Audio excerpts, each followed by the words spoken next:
Hola jóvenes, señoritas, vamos a repasar el día de hoy lo que es las teorías del aprendizaje. Sí, los mecanismos que nos permiten aprender al ser humano. Y vaya que estas teorías tienen diversas propuestas, ¿no? ¿Cómo aprende el ser humano?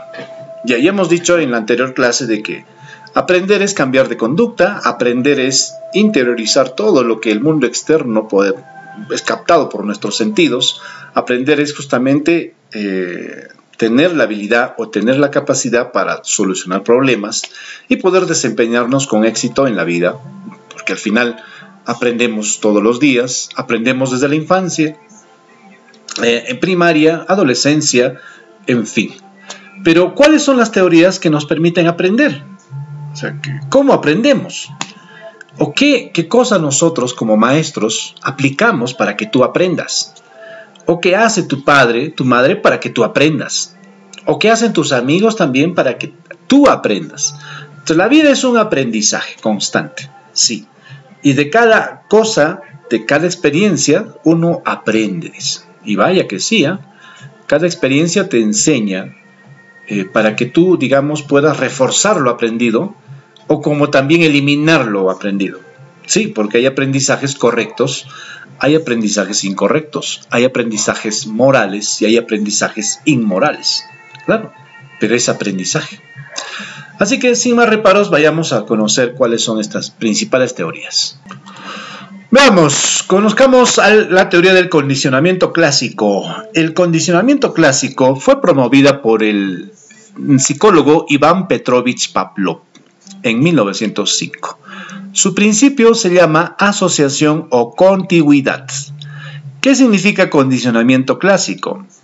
Es el proceso mediante el cual un estímulo inicialmente neutro es capaz de sustituir a otro estímulo en el desencadenamiento de una respuesta. Ajá, vayamos a su ejemplo. Dice, hay un estímulo incondicionado capaz de producir automáticamente una respuesta no aprendida. Esta es la idea principal de Pavlov. Para eso existe un estímulo neutro. O sea, ese estímulo, dice, es incapaz de producir originalmente una respuesta incondicional.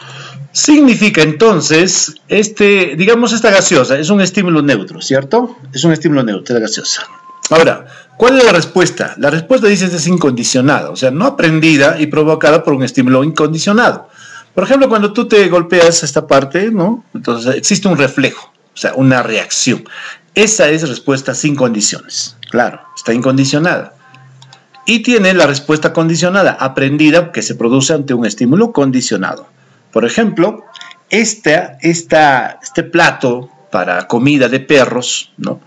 Si tú lo pones, ¿qué va a pasar con tu perro? Tu perro va a estar atento, ¿no? Y si le haces sonar una campanita, tu perro va a estar atento. ¿Por qué? Porque ellos, ¿no?, responden ante este estímulo condicionado, por lo tanto la respuesta es condicionada. Entonces, ¿qué va a pasar? Va a pasar de que este estímulo, ¿sí?, como es condicionada, ¿qué cosa va a hacer en los perros? Que estén atentos porque ya le pusiste el plato. Y ese plato significa que van a recibir comida. Eso es lo que nos trata de decir Iván Pavlov. Dice, es el proceso mediante el cual un estímulo inicialmente neutro, no pasa nada, ¿no? ¿Qué cosa hace? Una reacción en nosotros. Petrovich Pavlov apuntó algo importante, muy vital, que todos nosotros respondemos ante estímulos. En principio estímulo neutro, pero luego esos estímulos generan en nosotros una respuesta condicionada. Sí, por lo tanto, para Petrovich dice, el ser humano funciona condicionalmente, por condición. O sea, hace algo por condición. Ejemplo, al perro le hacen sonar una campanita y los perros atentos, porque saben que va a venir comida. O al perro le muestra su plato de comida, ¿no? Y inmediatamente, ¿qué cosa? Va a estar atento, va a reaccionar. Entonces, es lo que nos quiere enseñar Petrovich Pavlov, de que toda nuestra actividad es condicionada. Nuestro aprendizaje es condicionado. ¿Por qué haces todo lo que haces tú? Por condición, pues. ¿Por qué lo haces? ¿Por qué miras este video aburrido? ¿Por qué? Por condición, pues. Tienes que hacer clases virtuales, porque esa es la condición para aprobar. Tienes que enviar tu tarea, porque es la condición para aprobar. ¿Ve? Todo es respuesta condicionada. Pero si no hubiese condición, ¿lo harías? Si te dijesen, mira, ves o no ves la clase, vas a estar aprobado. Hagas o no hagas la tarea, vas a estar aprobado. ¿Lo harías? No, la mayoría no lo haría. Porque el aprendizaje dice, según Pavlov, el condicionamiento clásico, todo ser humano funciona por condicionamiento. Y si tú analizas, esa es la conducta de la mayor parte de la gente. ¿Por qué vamos a trabajar a cierto horario pesado? ¿Por qué? Por condicionamiento. Recibimos un sueldo. ¿Ven? Todo es condición, según el gran Iván Petrovich Pavlov. Interesante, ¿sí o no? Eso fue lo más sensacional de Iván Petrovich Pavlov. Nos dijo que el ser humano, el niño, el adolescente, el joven, aprende por condicionamiento. Por eso que en la infancia, ¿no? Para que hagas tu tarea, te voy a poner una estrellita a tu cabecita para que seas un buen niño.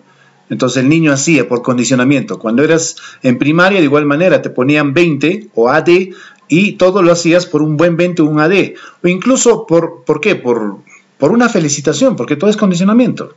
El padre te decía, quiero buenas notas para traerte un buen regalo en Navidad. Bueno, condicionamiento no, por supuesto. Tu enamorada, tu enamorado, igualito, ¿sí o no? Ah, si me amas, esto. ¿Sí o no? Condicionamiento. Aprendemos por condicionamiento. Todo es condición. Es una parte vital de cómo el ser humano aprende. Todo es condicionamiento clásico. Genial, Petrovich, ¿sí o no? Genial, Pavlov. Sigamos aprendiendo. A propósito de esto, ¿no? Para Pavlov, dice, el estímulo condicionado, dice, en principio fue estímulo neutro. Y que apareado con el estímulo incondicionado produce una respuesta condicionada. Claro. Los que manejan autos saben muy bien que cuando está la luz roja, ¿qué significa? Alto, ¿sí o no? Y la luz ámbar, prepárate. Estímulo neutro, luz ámbar, prepárate. Roja. ¿Y la verde qué significa? Adelante. ¿Ve? Es bien claro el ejemplo de estímulo neutro y estímulo condicionado. ¿Qué más? Eso no es el único. O sea, Pavlov fue el condicionamiento clásico. Y aparece otro seguidor suyo, pero que cambia la idea y dice, no, es condicionamiento operante. Y se llama Skinner. Su principio es el principio de contingencia. Para Skinner, dice, el sujeto actúa sobre su medio ambiente generando una consecuencia, el refuerzo de un estímulo que mantiene o incrementa la probabilidad de ocurrencia de una conducta. ¿Ven? Aquí vemos bien claramente. Este pollo se da cuenta que para obtener maíz necesita, ¿qué cosa? Picar esto. Lo pica y obtiene maíz. Eso, dice, va a reforzar su conducta. Skinner nos quiere decir que las conductas se aprenden mediante las técnicas de reforzamiento. Es decir, cuanto más repites esa conducta, aprenderás. La técnica del reforzamiento consiste en la aplicación de una serie de estímulos debidamente seleccionados, llamados reforzadores o castigos, sobre el individuo para que de esta manera se pueda modificar o conservar la respuesta aprendida. ¿Qué les parece? Si para Petrovich Pavlov condicionamiento clásico era poner un estímulo y luego esperar una conducta, para Skinner dice no. Aparte de eso, hay que reforzar la conducta. Hay que repetir, dice, el reforzamiento. Cuanto más repites, más aprendes. Por lo tanto, cuanto más condicionamiento hay, más aprendes. Es por eso que has notado que nuestro sistema de educación está basado en el condicionamiento operante de Skinner, lógico también en el de Pavlov. ¿Por qué evitas que te den una correa? ¿Por qué? Porque sabes muy bien que hay un castigo, ¿cierto? Entonces, para evitar el castigo, para evitar, digamos, que te llamen la atención, para evitar que quedes mal, para evitar que algo pierdas, ¿qué cosa haces tú? Utilizas una técnica de reforzamiento que te ayuda a comportarte de manera correcta. Sí. O hacer tus deberes, porque sabes muy bien que si no las haces, perderás. Entonces el condicionamiento operante es eso, ¿ve? Refuerzo. Y los refuerzos se hacen en razón a los castigos. Vayamos a incidir en esto. ¿Cuándo un refuerzo es positivo? Dice que un refuerzo es positivo cuando una conducta aumenta la probabilidad debido a que ella va seguida por la aparición de una consecuencia agradable. Ejemplo, dar queso al ratón porque ha jalado la palanca. ¿Ven? El ratón sabe muy bien que si jala la... Bueno, no sé si sabe, Pero el ratón jala la palanca porque sabe que va a encontrar un refuerzo positivo, o sea, va a obtener queso. Y es lo mismo en los seres humanos, claro. ¿Por qué hacemos muchas cosas lo que hacemos? Porque esperamos una recompensa, esperamos un premio, y a eso se llama reforzamiento positivo. Claro, ¿haces tu tarea esperando un 12? No, ¿sí o no? Esperando un 20, claro. Entonces, como te ponen 20, ¿qué haces? Refuerzas, pues, repites. Claro, eso es lo que haces.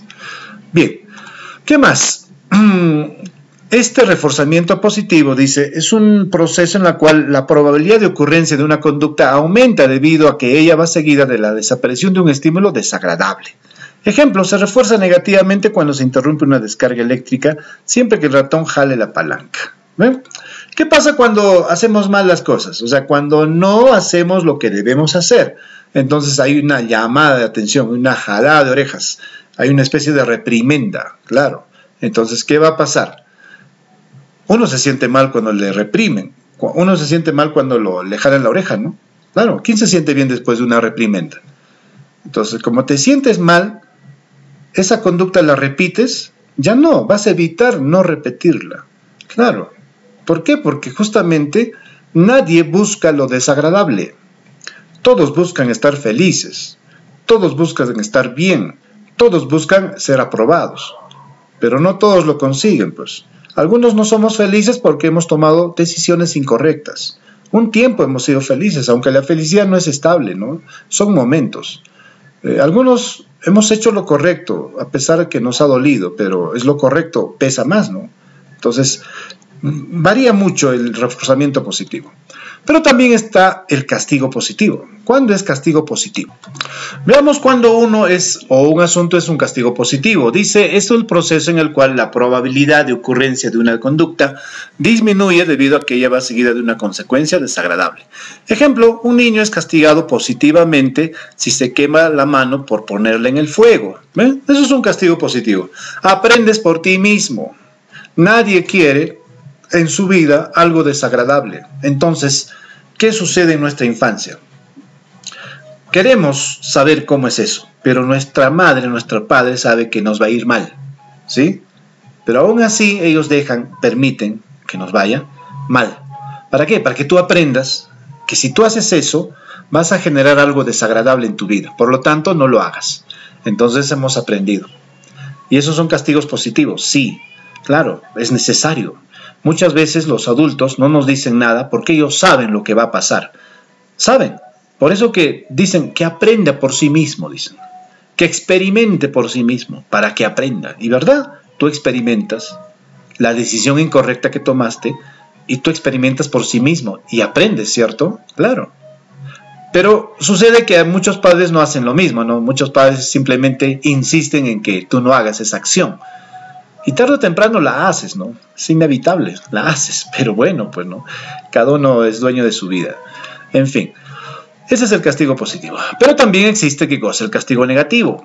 El castigo negativo es un proceso en el cual una conducta disminuye la probabilidad de su ocurrencia debido a que ella va seguida de la desaparición de la consecuencia agradable.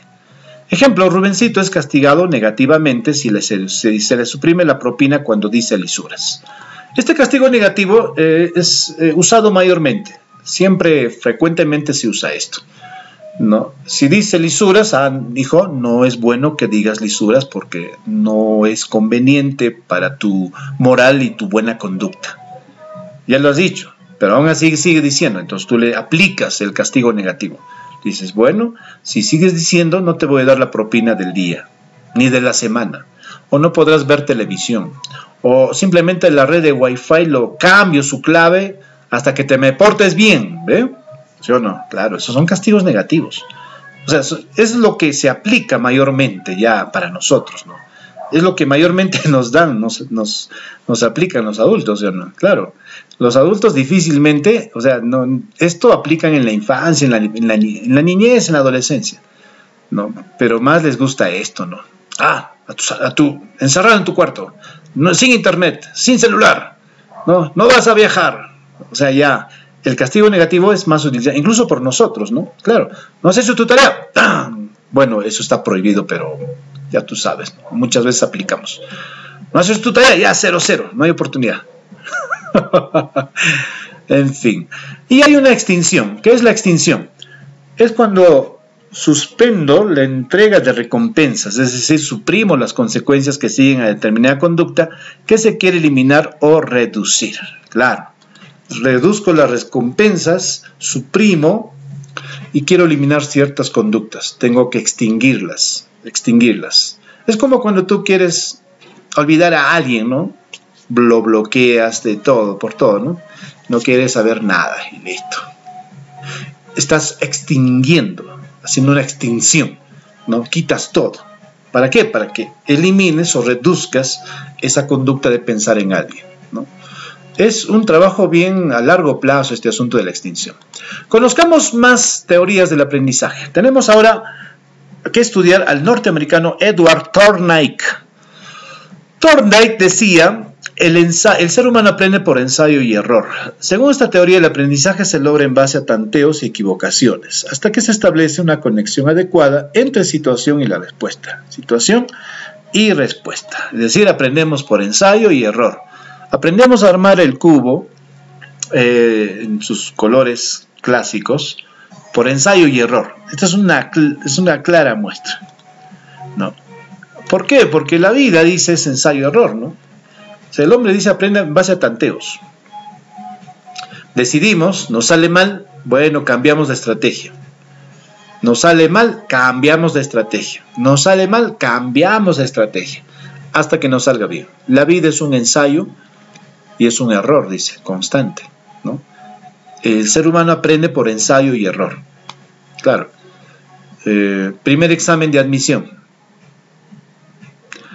No ingresaste y luego analizas por qué, ¿no? Ah, ya, esto me equivoqué. Siguiente examen de admisión. A ver, lo hiciste mejor. Aunque no ingresaste, pero ya lo hiciste mejor, por ensayo y error. Tercer examen de admisión. Igualito, ¿no? Ensayo y error. Y así llegas al 10º examen de admisión y entras por ensayo y error. ¿Qué les parece? Y muchas conductas de nuestra vida son por ensayo y error, ¿no? Todos saben, todo el mundo sabe que te va a ir mal con ese varón.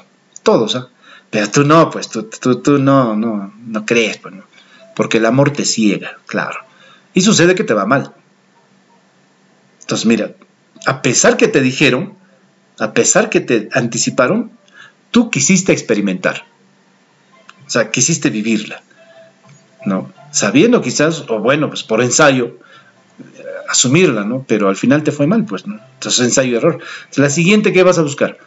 Vas a buscar menos error y más acierto, porque al final todos buscamos acertar en la vida familiar, en la vida académica, en la vida sentimental, en la vida diaria, ¿no? Pero no siempre sale, pues. Entonces, ¿tiene razón Edward Thorndike? Por supuesto.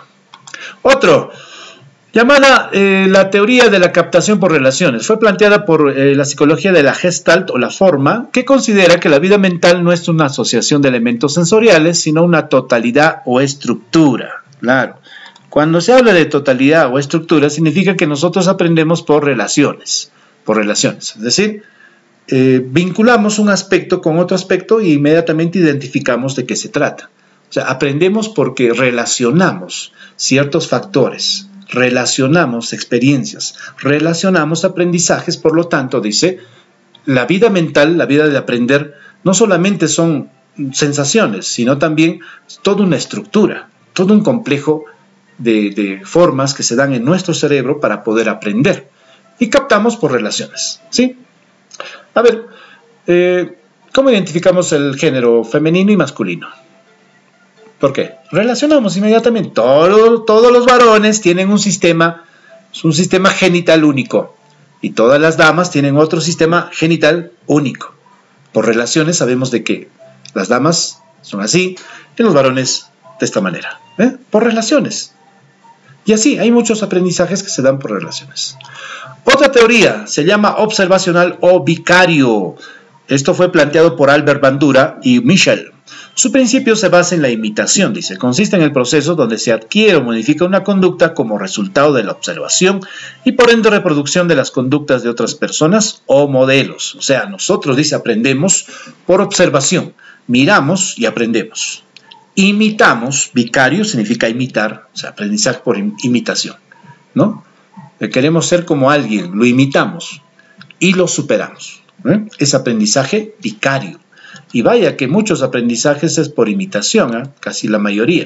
En este tipo de aprendizaje adquirimos todas las conductas sociales, que forman el 90% de nuestras posibilidades cognitivas, como son la agresión, relación con los demás, miedos, dependencias, etc.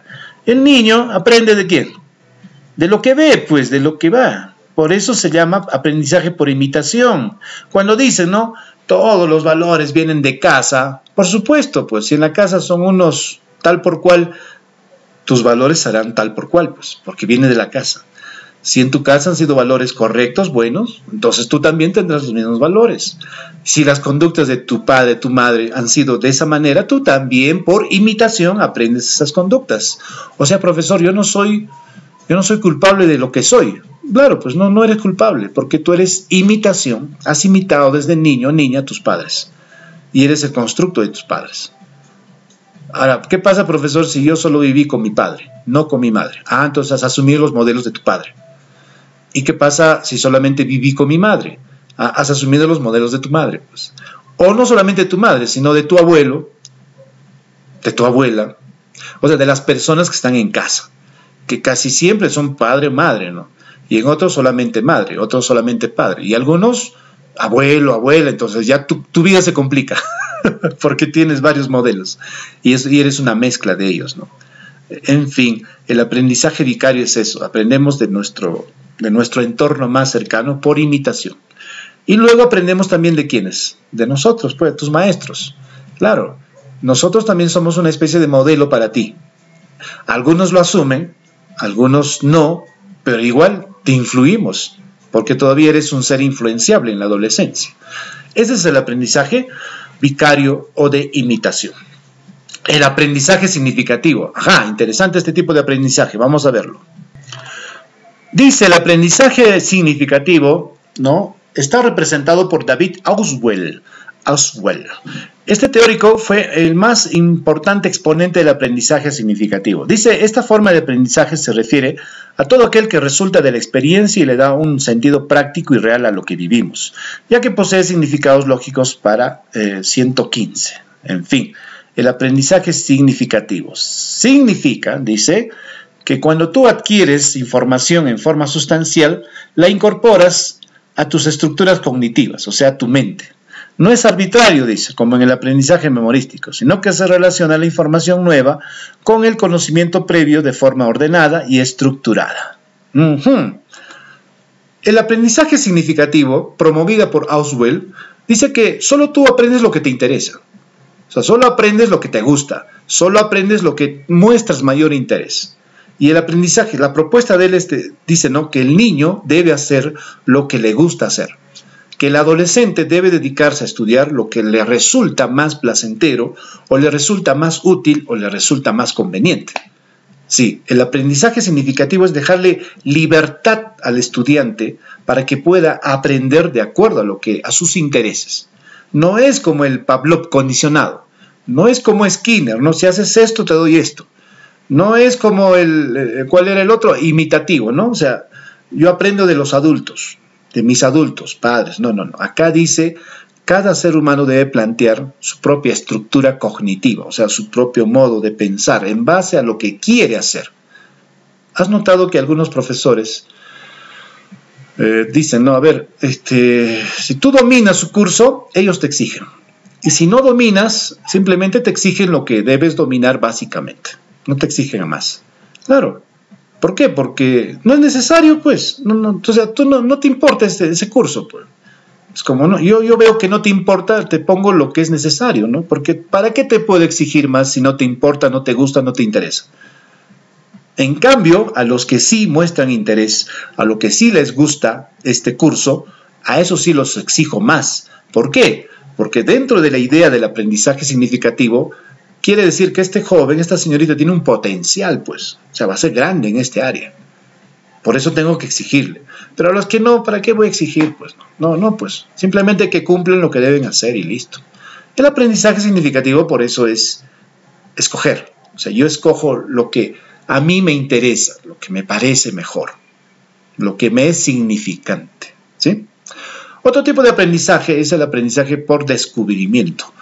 Brunner es el autor de este aprendizaje y Brunner nos dice que en el aprendizaje por descubrimiento el contenido principal de la información no se da en su forma final, sino que ésta debe ser descubierta por la persona. Ajá, descubrimiento. Este aprendizaje se da por la capacidad inventiva o creativa, donde interviene la crítica, proceso objetivo racional, como elemento para poder descubrir un determinado conocimiento. O sea, nosotros debemos aprender por descubrimiento. Y cuando tú descubres, cuando te interesa, pues también, ¿sí o no? O sea, te permite, dice, o sea, yo como profesor te doy la materia, te doy el reto, la tarea, y tú descubres. Y esa capacidad de descubrir significa y exige interés, exige voluntad de tu parte, para que tú, por tu propia iniciativa, aprendas, descubras. Interesante, ¿sí o no? Así que allí está lo que te he dado a conocer el día de hoy a propósito de los mecanismos de aprendizaje y las teorías de aprendizaje que hay, ¿no? Recuerda a Pavlov con su condicionamiento clásico, ¿no? Luego a Skinner con su condicionamiento operante, el aprendizaje en este caso por extinción, el aprendizaje por ensayo-error, el aprendizaje por relaciones, el aprendizaje por imitación, el aprendizaje significativo, el aprendizaje por descubrimiento. Todo eso es el estudio, pues. Para eso estudiamos, ¿cierto? Porque el estudio ¿qué es eso? Es obtener conocimientos, es utilizar de manera práctica esos conocimientos. Claro, ¿tú estudias para qué? Para que obtengas conocimientos y utilices esos conocimientos. El estudio tiene diversas variables, ¿no? Tiene que ver la edad, la salud, la inteligencia, la maduración del sujeto para poder estudiar más. Tú estás en una excelente edad para estudiar, eres joven, por eso se tiene que exigirte, ¿no? Hacer tus tareas de manera ideal, de manera bonita. Por eso cuando tú haces tus tareas, tus retos, tienes que combinarlas, ser creativo. Ahí uno ve cómo, porque al final es el resultado de tus estudios. Claro, hay variables, ¿no? Por ejemplo, tú puedes entender algunos cursos más que otros. Para algunos cursos te es más fácil entender y para otros no. Eso va a depender de tus inteligencias múltiples, ya te expliqué en la clase pasada, ¿no? Cuando tú tienes una inteligencia múltiple vinculada a ese curso, te resolverás más rápido que otro curso. Entonces no te desesperes, ¿no? El aprendizaje requiere motivación, o sea, tienes que estar motivado para aprender. El aprendizaje requiere planeamiento, tienes que separar las horas de aprendizaje, tienes que separar... y las horas mejores son en la mañana, siempre. ¿Y qué más? Allá tienes que, hoy en día, movilizar datos, pues, ¿no? O sea, saber cómo aprender, utilizar diversas tecnologías para poder entender y aprender lo que se requiere. También tienes que tener la capacidad de retener lo aprendido, ¿no? Porque ¿qué pasa si ves y luego te olvidas? No pasa nada, pues. Tienes que tener la capacidad de recordar. Todo aprendizaje se recuerda, se debe recordar. Y integrar todo. Al final todo es una integración, pues, ¿no? Tú lees, ves, escuchas, expones, construyes, todo eso es el aprendizaje. Y todo eso es estudiar también. Ahora, hay problemas nuevos, por supuesto, pues, ¿no? Los problemas nuevos te van a ayudar siempre a enfrentar situaciones nuevas y van a exigir en ti retos nuevos. Eso es importante. Como dice, cuando aceptemos que no sabemos todo, seremos libres para seguir aprendiendo en cualquier lugar y a cualquier hora. Nunca consideres el estudio como una obligación, sino como una oportunidad para penetrar en el bello y maravilloso mundo del saber. Vamos al examen del día de hoy, en una autoevaluación, a ver qué pregunta nos viene. A ver, primera pregunta dice, señale la teoría del aprendizaje que tiene como fundamento la sustitución de estímulos. Sustitución de estímulos, clásico, operante, vicario, cognitivo, neoconductista. El tipo de aprendizaje es el clásico, ¿no? Sustituye estímulos. Al final, todos los estímulos te llevarán a una conducta, todo estímulo. En la teoría del aprendizaje por condicionamiento, reflejo, la respuesta incondicionada es una conducta neutra, aprendida, no aprendida, respondiente, cognitiva. ¿No? Por condicionamiento reflejo, la respuesta incondicionada es una conducta no aprendida. Por ejemplo, estornudar no es aprendido, ¿sí o no? Es una conducta incondicionada, ¿cierto? Según la teoría del condicionamiento clásico, el estímulo neutro se convierte en ¿qué estímulo? Operante, condicionado, natural, innato, instintivo. El estímulo neutro, al principio, luego se convierte en un estímulo condicionado. Si quieres llegar aquí, hay condiciones, ¿sí? Entonces, en la vida siempre para subir hay condiciones. Y tú tienes que cumplir estas condiciones para llegar más alto. Al principio es neutro, pero luego ya se convierte en condicionado. Un estímulo neutro se caracteriza ¿por qué? Porque permite una respuesta innata, procura una respuesta condicionada, da lugar a una respuesta incondicionada, da lugar a una respuesta aprendida, o solo genera una respuesta de orientación. A ver, un estímulo neutro genera una respuesta de orientación. El estímulo neutro solamente te orienta, ¿no? El perro sabe muy bien que acá hay comida. Entonces el estímulo neutro despierta en ti esa necesidad. Y por lo tanto vas y respondes condicionadamente. Pavlov sostiene que asociado un estímulo neutro con un estímulo incondicionado, reiteradas veces, ¿qué estímulo produce? Condicionado, clásico, medio, reflejo o innato. Bien, condicionado. Todo es condición, dice. Todo es condición. Escucha la campanita, el perro comienza a salivar, ¿cierto? ¿Has notado que cuando estás cerca de la hora de recreo, cuando suena el timbre de recreo, qué pasa contigo? Sales del salón, ¿sí? Inmediatamente. ¿En busca de qué? En busca de comida, en busca de comprar algo en la vendimia, ¿no? Entonces ese es condicionamiento clásico. Indica el valor de verdad o falsedad de los siguientes enunciados. En el condicionamiento clásico, el sujeto de aprendizaje es pasivo.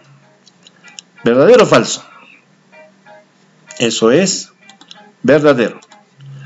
En el condicionamiento operante, el sujeto de aprendizaje actúa sobre el medio. Eso es verdadero. En el condicionamiento instrumental, el sujeto aprende por imitación. No, eso es falso. No. Reto de la semana. A ver. Bueno, ya sabes, sustenta las respuestas del módulo del curso. Sí, ya tienes el módulo, sustentas las respuestas sobre mecanismos de aprendizaje. Ese es el título de la semana que estamos desarrollando. Bueno, no te olvides cuidarte y cuidar de los tuyos. La cosa está cada vez más hirviendo. Hay que cuidarse porque tú eres joven y eres el futuro de nuestra patria. Será hasta la próxima.